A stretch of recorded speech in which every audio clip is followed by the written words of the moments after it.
welcome to another Lewisburg Community TV video. Welcome to Tertulia, a bookshop like no other. First of all, I'd like to show you around our shop, and this is our little film corner where I worked on a lot of Hollywood productions over the years, like for instance Saving Private Ryan, In Love and War, GoldenEye, and I even worked in Hollywood on Moonlighting a few years ago. And now I'd like to show you the Harry Potter corner. This is our cupboard under the stairs, and we have pictures from the movies, and we have some memorabilia from my time working on the film. For instance, over here we have me working up in Scotland on Hagrid's hut, and this is my friend Nikki, whose parents are from Westport, who designed Harry's broomstick. We have a letter here which came through the door when Harry was first found out he was a wizard. A picture signed to our daughter, and another one on the day that we went to visit the set was of Dumbledore's Daily Prophet, Shell House, some pictures from when they were filming, the kettle from the station master's house, and lots more. You'll have to come in and visit us. And here's some pictures from when I was working on different science fiction films. So there's a picture of me on Aliens with hair, and Event Horizon, and over here we have some props from a spaceship from Event Horizon. And this is our coffee corner. We have a unique blend of coffee from JJ Darbogan in Dunleary. We also have a selection of teas and hot chocolate, a unique blend that you won't find anywhere else in Westport. Tertulia. Where did the name come from? We get asked all the time in the shop, where did the name come from? We can barely say it ourselves. However, it came about because we wanted a name that described the place, not just that we sell amazing books, but also that it's a place for people to meet, to engage, to be informed. So as is, you would imagine, we gathered all our friends around for an evening of wine and conversation, and actually didn't come up with a name that night. We came up with a bookshop like we had a good few drinks. But the next day, our wonderful friend Brian came up with the idea, Tertulia. In Spanish, it means a circle of people who meet regularly to discuss literature, arts, life, the universe, philosophy. That's why we chose the name, and actually we love it, and we get a lot of feedback from it. So it's the right name. And 100 years ago, it was very popular in Spain, but then Franco came along and kind of banned Tertulias, but we're bringing it back in the west of Ireland. For the time that we're in at the moment, we wanted to bring a little bit of what Tertulia is about to your living room. So tonight we're going to hear from Ethna Shortall, best-selling author, 3 novels, Love in Row 27, really funny, quirky story, Grace After Henry, and her latest book, 3 Little Truths. So she's going to tell us about how she writes and why she writes and where she writes. Greetings from Dublin. My name is Ethna Shortall. I'm an author. I live here in Dublin, but I spend a lot of time in Lewisburg and have written a good chunk of my 3 novels there. So I was asked to make a video for the Community News channel. I was told to talk about whatever I wanted, which seems like a nice instruction, but it's actually very difficult.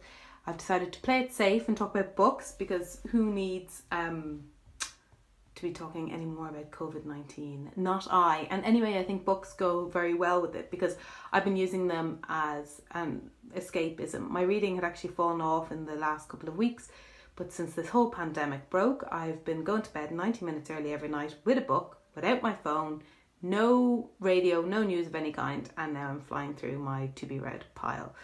So, yeah, God, just caught a glimpse of myself there. I'm not wearing makeup because this is the rules of the new world that we live in now, where no one's going to see me, so we don't go out of the house.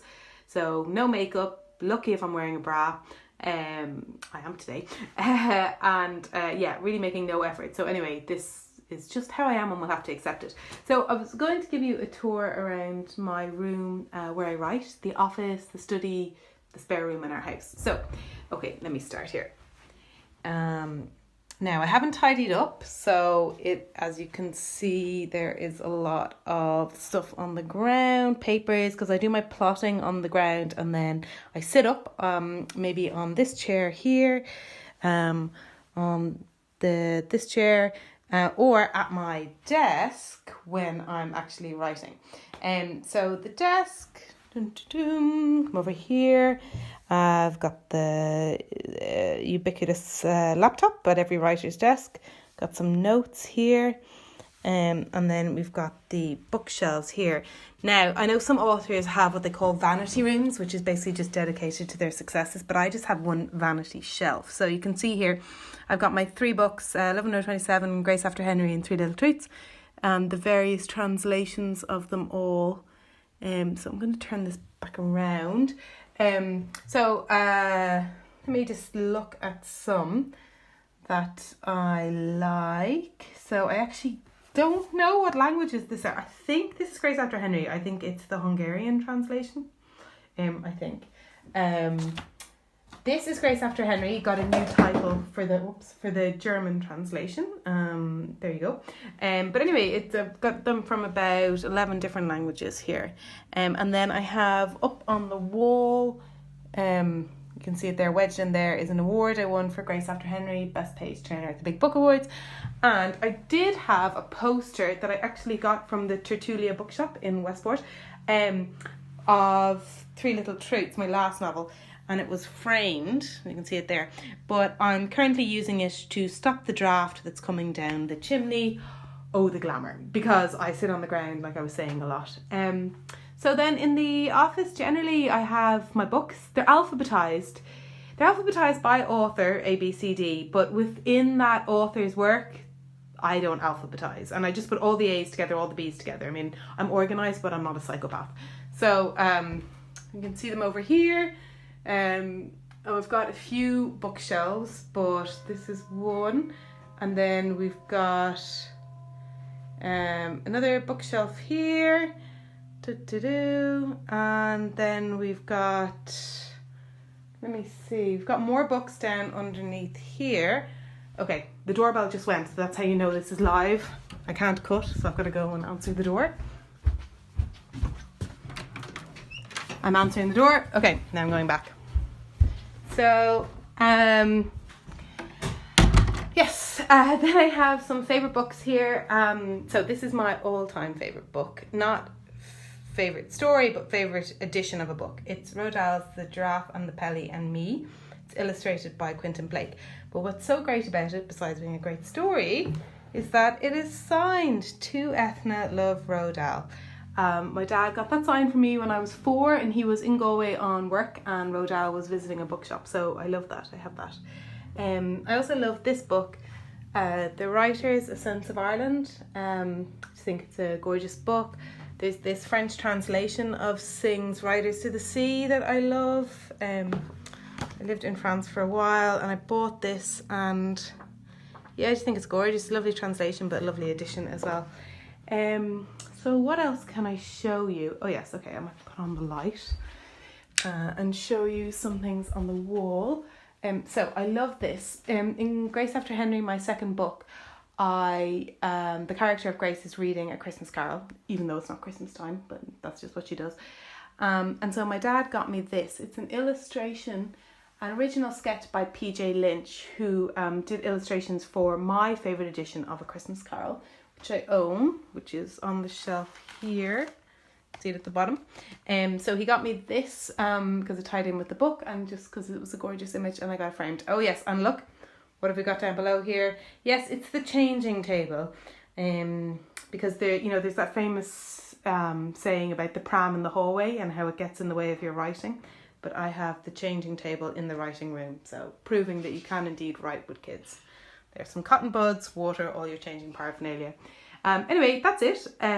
So I hope that was even semi-interesting. Sorry about this, but these are the times we live in, and hope you're all well. Stay safe and wash your hands. Thanks, Ethna. We'll be hearing some more from you on another day, I'm sure.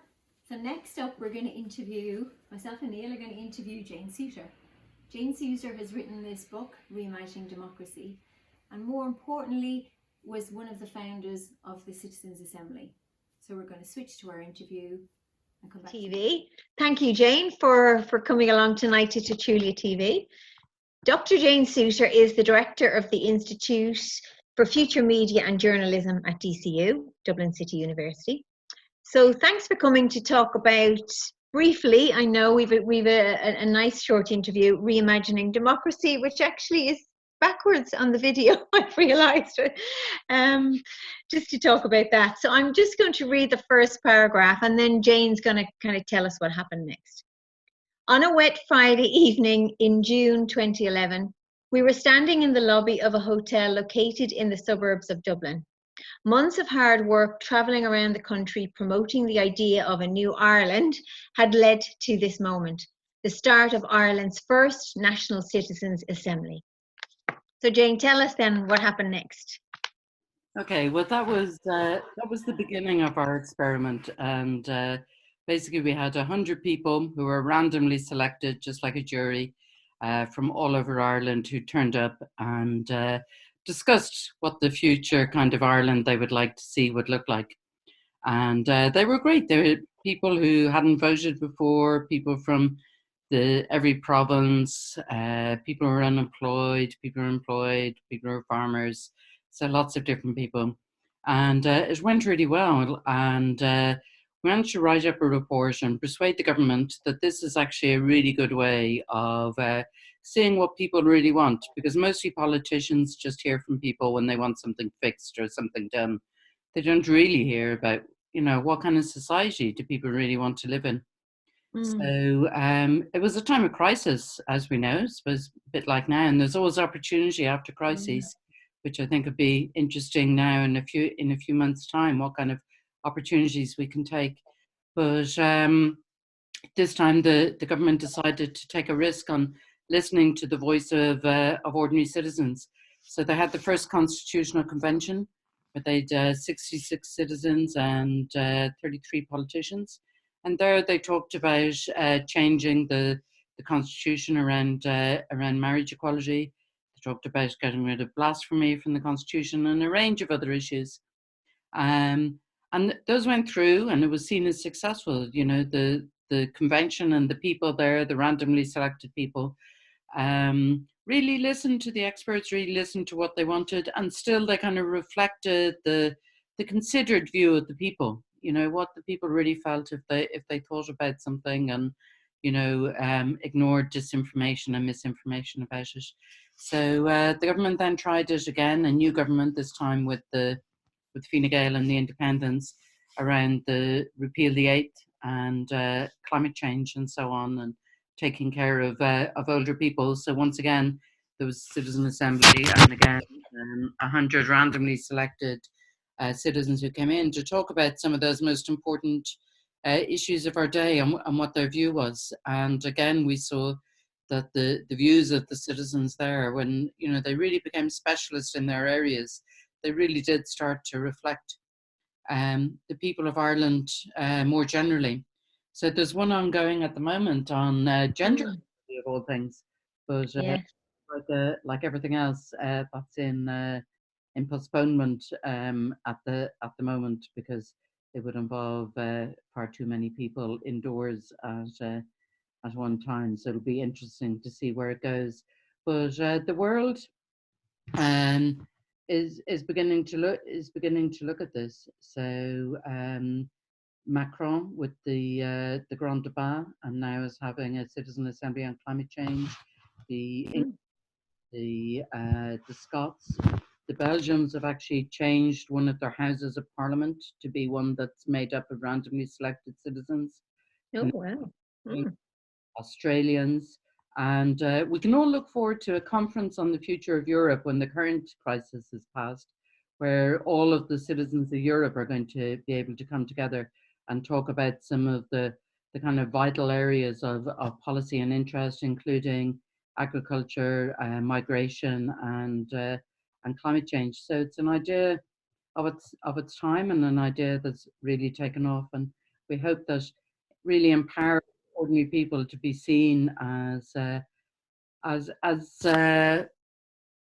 kind of legitimate voices to be listened to, not just people who approach politicians with grievances. Wow. So there is some change coming. That's good. I think we're going to need it after this this period at home. Yeah. Okay, Jane, we're going to say thanks and let you go and have your dinner. Okay. Thanks, Jane. We'll talk to you again. Take care. Bye-bye. Bye. Thanks, Jane, for that. Now, tomorrow night at 7:10, we're going to have story time. And our author, who's going to read her latest book, well, her only book, it's their debut novel, Anne Griffin, is going to read from All Is Said. And we'll hear some more from her tomorrow night at 7:10. And next week, on Tertulia TV, we're lining up some authors, but the first we've got is Shane Hegarty, who's written a series of books, boot books. The first one is Small Boot, Big Adventure, and the second one is The Rusty Rescue. So we'll be seeing him next week. So tune in at the same time next week. That's all from us. Goodbye.